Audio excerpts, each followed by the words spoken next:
Então, gente, eu quero aproveitar para seguir o diálogo que eu comecei a travar com vocês aqui nas mídias sociais, para trazer para vocês 2 pontos que me parecem fundamentais de serem discutidos. Primeiro nesse vídeo e o próximo num vídeo subsequente. Bom, o primeiro ponto é que a gente tem ouvido muito falar nos últimos anos no Brasil sobre a necessidade de um Estado mínimo. Nós já temos há algum tempo uma lógica de política econômica e social que aposta na supressão de direitos, que aposta na informalidade e que aposta numa falsa ideia de negociado sobre o legislado, que na verdade sequer privilegia a negociação dos sindicatos, mas convida os sindicatos a serem também eles atores de retirada de direitos sociais. E tudo isso sob o manto do chamado Estado mínimo. Bem, momentos de crise sanitária como esse são momentos importantes para a gente aprender com dor e sofrimento de uma forma realmente traumática, como essa ideia de Estado mínimo não cola. Se a gente resolve viver em sociedade, se nós nos submetemos a regras de convívio social, é justamente porque nós precisamos de alguma segurança para viver entre os nossos pares. Somos seres sociais, não somos pessoas que vivem como mônadas isoladas. Mas precisamos, é claro, de alguma segurança, porque nós sabemos que a nossa sociedade não é uma sociedade igualitária, que enquanto a maioria absoluta das pessoas precisa trabalhar para sobreviver, uma minoria absoluta tem renda suficiente para não trabalhar nunca e simplesmente viver de juros e dividendos do dinheiro que coloca nas instituições financeiras. Ou seja, se nós não temos uma sociedade igualitária e se nós temos uma regra de jogo, uma regra de convívio social em que é preciso trabalhar para sobreviver, nós precisamos de um Estado que garanta esse trabalho. E o Estado mínimo não tem condições para isso. E a crise da Covid-19 está nos mostrando isso. E olhem que interessante, não falo da perspectiva apenas de quem vive do trabalho e, portanto, da classe trabalhadora. Falo também e, sobretudo, da perspectiva de quem emprega. Porque numa sociedade capitalista, assim como não existem empresas sem trabalhadoras e trabalhadores, não existe produção e consumo sem o pequeno e o médio empresário. Ou seja, sem aquelas empresas que efetivamente produzem no nosso país. Aliás, a gente tem visto algumas propagandas dizendo a importância dos caminhoneiros que trazem os alimentos para as nossas mesas, de outros profissionais que fazem com que a gente consiga viver em sociedade, tendo energia elétrica, tendo água encanada, tendo possibilidade de consumo.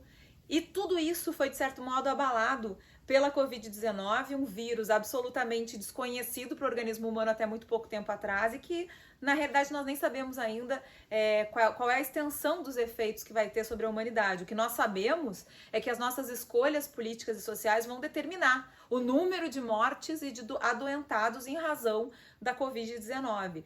Mas para além de um governo que tenha uma política pública e que dê atenção às normas, por exemplo, internacionais sobre saúde e prevenção de doenças virais, para além de um governo que neste momento determine o isolamento físico como forma de contenção da disseminação do vírus, nós precisamos também de um Estado que garanta proteção social para quem vive do trabalho e para quem emprega.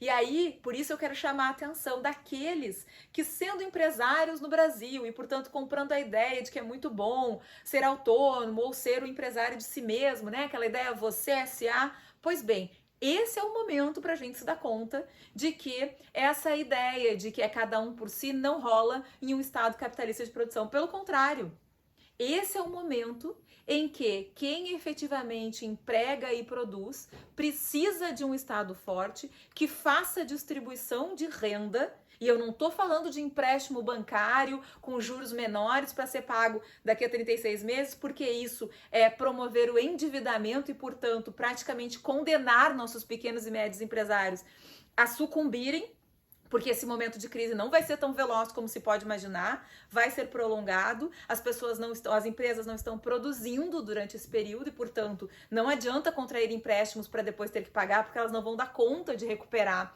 aquilo que não produziram ou serviços que não prestaram durante esses meses de necessário isolamento físico.